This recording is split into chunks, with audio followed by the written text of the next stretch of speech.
My name's Simon Terry. I'm the staff captain on cruise ship Aurora.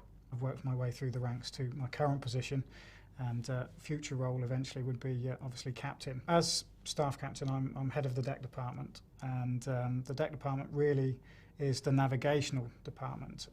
Our primary role is getting the ship from one place to another safely, but I also look after other aspects of it within the deck department, or other aspects of the ship operation, which includes the security side of things, everything to do with the firefighting appliances, life-saving appliances, the overall safety management of how we operate things on board and keeping the ship safe with regards to our day-to-day operations.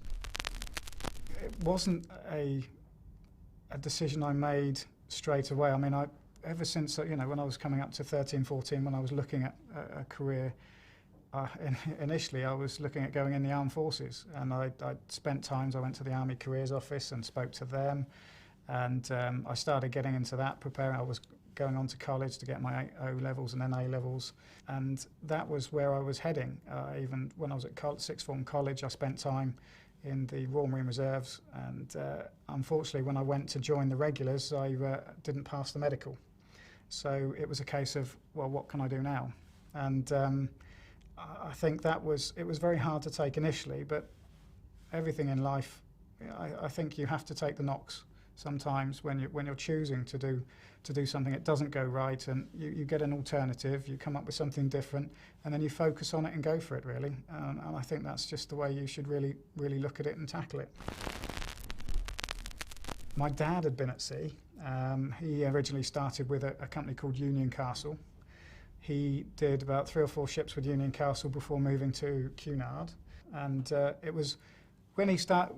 He was talking about his the career he had with P&O and also with Cunard, the times he'd had, the places he'd visited, and the time, the things he'd done in his time.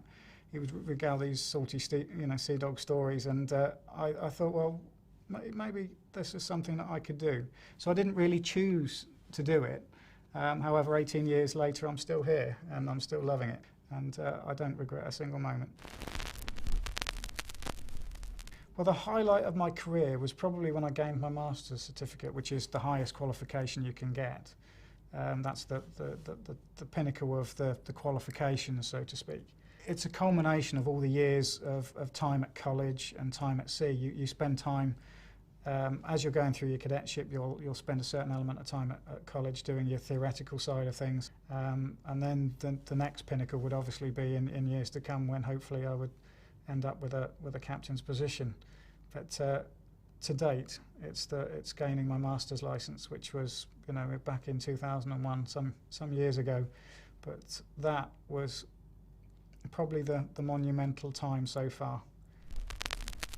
I would like to be in a position that at some time in the future I could look back, or someone would turn around if they asked of that question, well, who has inspired you within your own career? And if someone was to turn around and say, well, Simon Terry has been an inspiration to me at some point, whether it's just one person, that's all. I'm just looking at some point in the future, hopefully to have had a career where I've done my best, I've enjoyed my career, and I've had a certain element of helping someone else fulfill their dream, and that's what I'm looking for, really.